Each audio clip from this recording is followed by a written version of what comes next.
In a study, same logic puzzles were given to different people across different IQ levels. The higher someone's IQ, the more likely they were to get it wrong, not less. Not because they couldn't solve it, but because they were confident enough to stop checking their work. Here's the uncomfortable truth. Intelligence doesn't protect you from bad decisions. In some cases, it actually makes things worse. And that's not an insult. It's neuroscience. Today we're going to look at exactly why smart people fall into decision-making traps, which specific biases hit hardest in high IQ minds, and, most importantly, what you can actually do about it. We like to think the brain is a logic machine.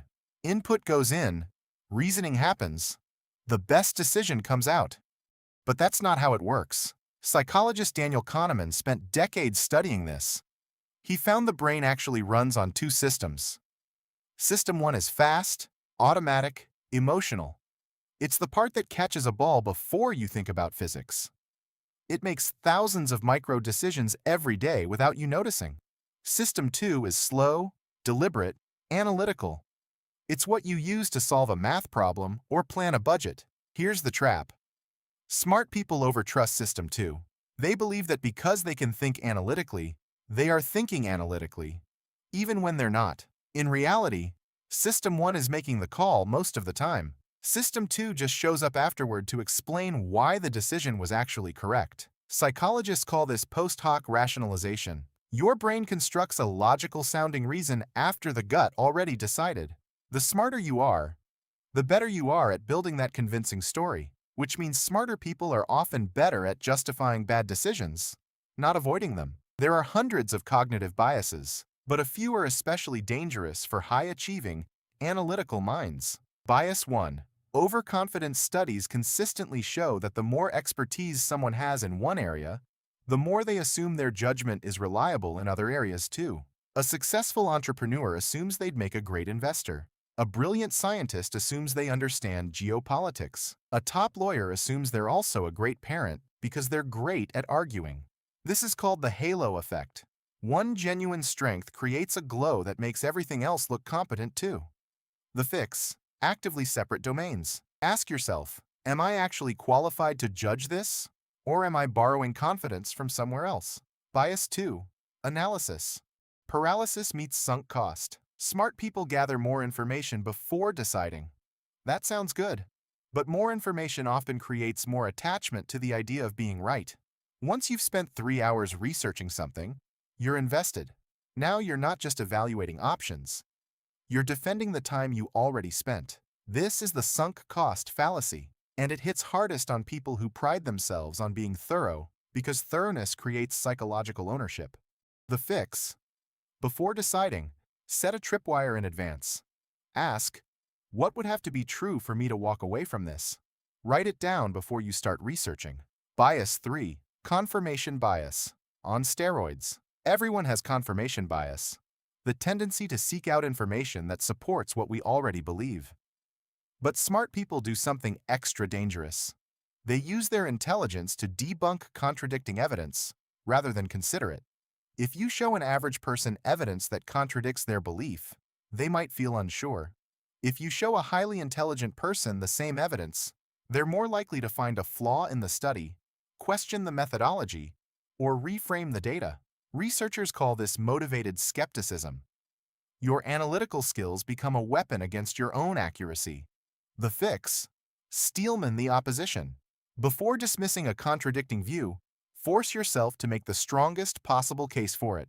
If you can't, you don't understand it well enough to reject it. Bias 4. The planning fallacy. Smart people make big plans, and smart people chronically underestimate how long those plans will take and how much they'll cost. Why? Because when you're intelligent enough to visualize a complex project in detail, you focus on the plan, not on all the random things reality will throw at you. Kahneman calls this the inside view. You're so deep in your own vision that you ignore base rates. The fact that 90% of similar projects go over budget doesn't feel relevant because your plan is so clearly better thought out. The fix. Take the outside view. Before committing, look at how similar projects actually went for other people. Use that data as your starting point, not your own projections. Here's where it gets really interesting. Researchers at Yale studied something called identity protective cognition. They found that the smarter someone was, the more their reasoning became distorted when the topic touched their identity. In other words, when a question is just abstract, smart people reason better. But when the answer might threaten how they see themselves, their politics, their career choices, their relationships, intelligence becomes a liability. Your brain doesn't want the truth. It wants to protect the story you tell about yourself. And the more intellectual tools you have, the more elaborate the defense you can build. This is why you'll find brilliant economists defending terrible personal financial decisions. Genius-level engineers stuck in relationships they know are wrong. Highly educated people clinging to beliefs that have been disproven a dozen times. It's not stupidity. It's the intelligence trap. So what do you actually do with this? Step 1. Slow down the feeling of certainty. The moment you feel completely sure about something, treat that as a warning signal, not a green light. Certainty feels the same whether you're right or wrong. Step 2. Separate the decision from your identity. Ask yourself, if I had no emotional stake in this outcome, what would I conclude? Better yet, what would you tell a close friend in the same situation? You'll often give better advice to others than yourself, because your identity isn't on the line. Step 3. Find your pre-mortem. Before committing to a big decision, imagine it's 1 year later, and it completely failed. What went wrong?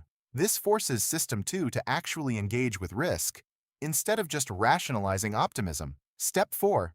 Seek disconfirmation. Don't look for reasons you're right. Actively look for reasons you might be wrong. If you can't find any, you haven't looked hard enough. Step 5. Calibrate your confidence. After making predictions, track how often you're actually right. Most people, including smart people, discover they're far less accurate than they assumed. Humility is a skill, and it has to be trained. The goal isn't to distrust your intelligence, it's to aim it better. The smartest people in any room aren't the ones with the most confidence.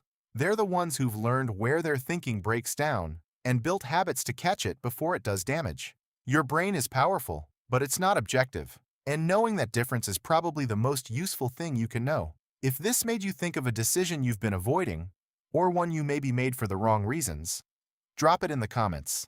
You might be surprised how many people are in the same spot.